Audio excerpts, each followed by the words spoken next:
একজন বলছে আমি ভালো ও খারাপ, আরেকজন বলছে আমি ভালো ও খারাপ, আরেকজন বলছে আমরা এই করেছি সেই করেছি। যে মৌলিক পরিকল্পনাগুলো, মৌলিক বিষয়গুলো, এগুলো বিএনপি ছাড়া আর কে বলছে? আর কোনো রাজনৈতিক দল মানুষের এই সমস্যাগুলো সমাধানের কথা কি চিন্তা করে কথা বলছে?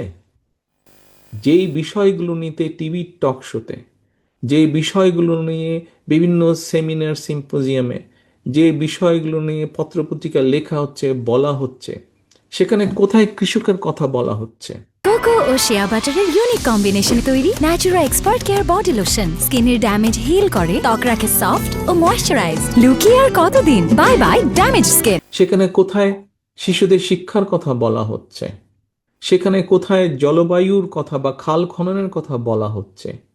সেখানে কোথায় বিভিন্ন শ্রেণী পেশা তো বিভিন্ন তরুণ তরুণীদের আগামী ভবিষ্যৎ প্রজন্মের কর্মসংস্থানের কথা বলা হচ্ছে? সেখানে কোথায় নারীদেরকে স্বাবলম্বী করার কথা বলা হচ্ছে? কোথাও দেখছেন আপনারা?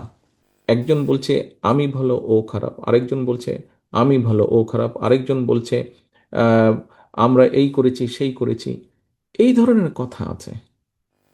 কিন্তু এই মুহূর্তে বাংলাদেশ জাতীয়তাবাদী দল বিএনপি ছাড়া একদম সুন্দরভাবে পরিষ্কারভাবে দেশকে সামনের দিকে এগিয়ে নিয়ে যাওয়ার যে মৌলিক পরিকল্পনাগুলো, মৌলিক বিষয়গুলো, এগুলো বিএনপি ছাড়া আর কে বলছে? কেউ বলছে না কিন্তু আর।